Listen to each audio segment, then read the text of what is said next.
प्रयागराज महाकुंभ में श्रद्धालुजनों की भारी भीड़ है। लगभग 8 से 10 करोड़ श्रद्धालु इस समय प्रयागराज के अंदर मौजूद है। कल भी 5.5 करोड़ श्रद्धालुजनों ने महाकुंभ का स्नान किया था। ये जो भारी दबाव श्रद्धालुजनों के कारण और श्रद्धालुओं के संगम नोच पर जाने के कारण वहाँ पर एक बना हुआ है, लेकिन पूरा प्रशासन मौके पे वहाँ मौजूद है। रात्रि को 1 से 2 बजे के बीच में अखाड़ा मार्ग पर, जहाँ पे अखाड़ों के अमृत स्नान के दृश्य से बैरिकेड्स भी किए गए थे, तो बैरिकेड्स को फांद करके आने में कुछ श्रद्धालु गंभीर रूप से घायल हुए हैं। उन्हें तत्काल हॉस्पिटल में पहुंचा करके उपचार आदि की व्यवस्था उनके लिए की गई है। उनमें से कुछ श्रद्धालु गंभीर रूप से घायल हैं। लगातार प्रशासन स्थानीय स्तर पर श्रद्धालुओं की सकुशल स्नान कराने के दृष्टि से रात्रि को कल सायंकाल 6:30-7 बजे से ही मौनी अमावस्या का मुहूर्त प्रारंभ होने के बाद से ही लगातार लगा हुआ है। प्रयागराज में महाकुंभ में श्रद्धालुजनों के सकुशल स्नान करने, अमृत स्नान के लिए देश भर से आए हुए श्रद्धालुजनों की व्यवस्था के लिए, उनके कुशल क्षेम के लिए आदरणीय प्रधानमंत्री जी का प्रातःकाल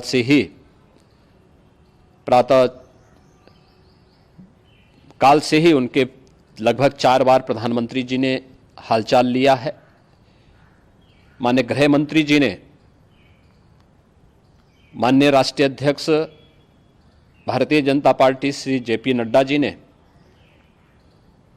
माननीय गृह मंत्री श्री अमित शाह जी ने भी, और प्रदेश की माननीय राज्यपाल श्रीमती आनंदीबेन पटेल जी ने भी लगातार जानकारी लेकर के सभी के कुशल क्षेम और सकुशल स्नान कराने के बारे में निरंतर रिपोर्ट ले रहे हैं।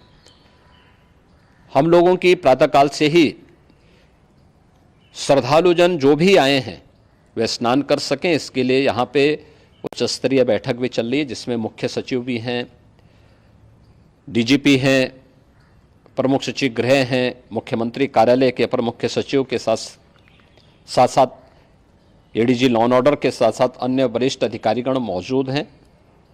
प्रयागराज में हालात वर्तमान में नियंत्रण में हैं, लेकिन भीड़ का दबाव बहुत बना हुआ है। अखाड़ा परिषद से जुड़े हुए पदाधिकारियों के साथ मैंने स्वयं भी बातचीत की है। आचार्य महामंडलेश्वरों से भी, पूज्य संतों के साथ भी मेरी बातचीत हुई है, और पूज्य संतों ने बड़ी ही विनम्रता के साथ इस बात को कहा है कि नहीं, श्रद्धालुजन पहले स्नान करेंगे और फिर जब उनका दबाव कुछ कम होगा और वे सकुशल वहाँ से निकल जाएंगे, तब हम लोग स्नान करने के लिए संगम की तरफ जाएंगे।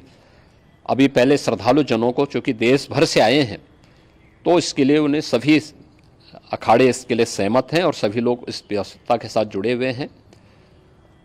लगातार इस दिशा में हम लोगों का प्रयास है कि जो अब तक प्रातःकाल से ही आपने देखा होगा, कल मैंने बताया कि कल लगभग 5.5 करोड़ श्रद्धालु कल महाकुंभ का स्नान किए हैं, और आज प्रातःकाल तक लगभग 8:30 बजे तक 3 करोड़ से अधिक श्रद्धालु स्नान कर चुके हैं, और ये लगातार जारी है। लेकिन संगम नोच पर, अखाड़ा मार्ग पर,